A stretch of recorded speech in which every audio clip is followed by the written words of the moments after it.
Hello, this is Mark Moran, and I am the founder of SweetSearch. SweetSearch has been the best search engine for students since we launched it in 2009. I'm here to introduce the newest version of SweetSearch, which is SweetSearch History. You can access it by going to sweetsearch.com and clicking on the little History tab here, or you can access it directly by typing history.sweetsearch.com. I'm going to show you why we believe that SweetSearch History is by far the best place for students, educators, and anyone else to do their online history research. Why we think it's the best place to start your research rather than Google. I asked a student the other day what he was currently researching in history. He said he had to write a paper on the achievements of Theodore Roosevelt. So we went and searched that in SweetSearch History. And the first thing we see is that SweetSearch is actually powered by Google. We license Google's technology, but it only searches websites that our team of research experts, educators, and librarians have specifically approved over the course of the 10 years that we've been operating SweetSearch and its sister websites. So because it's powered by Google, the first thing you'll see are ads by Google, which are labeled as such. And then you come on down to this line and you'll see the results provided by SweetSearch. So the first result provided by SweetSearch is from the Theodore Roosevelt Center.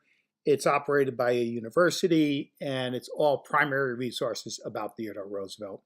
This particular result is actually a collection of documents that Teddy Roosevelt circulated during his unsuccessful run for president in 1912, in which he himself listed his accomplishments from the 8 years he did serve as president. And so that's a good place to begin, to see what the man himself thought were his achievements. The next result is an essay by a professor from Bowdoin College that's hosted on the Heritage Foundation's website. We then come on down to what I think is the best result in this list. It's from the Miller Center from the University of Virginia. And it's a series of essays by a current professor of political affairs at UVA. And the essays are not written, sort of academic to academic. They're written in a very accessible way. We then have the White House website and the page that it maintains on Theodore Roosevelt.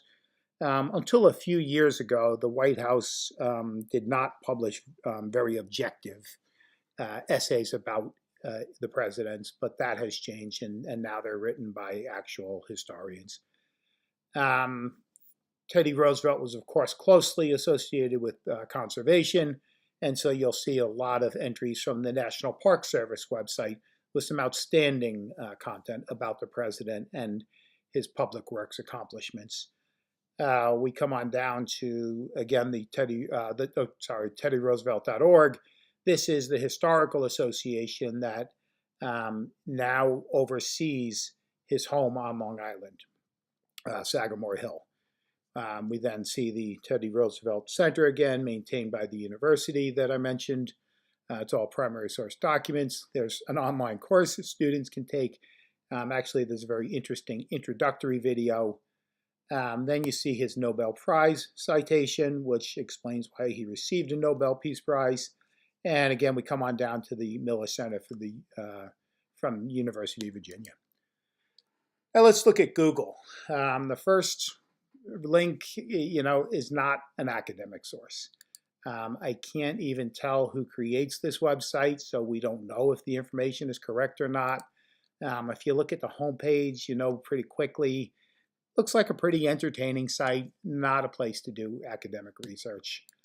The second result is no different. It's called Guy Counseling. Might be a very good site for its purpose, which is to tell you how to be a better guy, but it's not a site to do academic research about Teddy Roosevelt. The next one is Newsmax, and the seventh result, which is WND.com. They're current event websites, and they're politically very highly charged. Of course, that means they have a lot of people who love the site and a lot of people who don't. And we tend not to include sites like that in SweetSearch, but they tend to rank very highly in Google. History Central is a good site. The treatment, at least here, of Teddy Roosevelt was kind of cursory. You didn't really learn much like you would have on the Miller Center site that you saw twice in SweetSearch results. Finally, they have the Theodore Roosevelt Center, and they have Roosevelt's own list of achievements. Infograph.vengage.com. This is a tool for creating infographics. It's showing off the tool, not providing solid information about Teddy Roosevelt. History.com. We do have in SweetSearch History. We try and downplay it because it's kind of more of a pop culture view of history, a 1-minute video, a 300-word paragraph. They don't really cover it in depth like some of the websites you saw on SweetSearch History. About Theodore Roosevelt, not a high-quality website for academic research. And finally, Quora, which is a Q&A website. Again, not where you want students doing their academic research. And so, I hope you can see clearly SweetSearch History is the better place for students to begin their research. Certainly, they'll want to use Google and a whole lot of other tools to see if we missed anything. But I would always start the research with SweetSearch History. Thank you for listening. Please let us know what you think. We would love your feedback. We would love to hear any questions you have about this. We've just launched it, so of course we're going to be making it better for years to come, and we would love for you to help us. Thank you so much.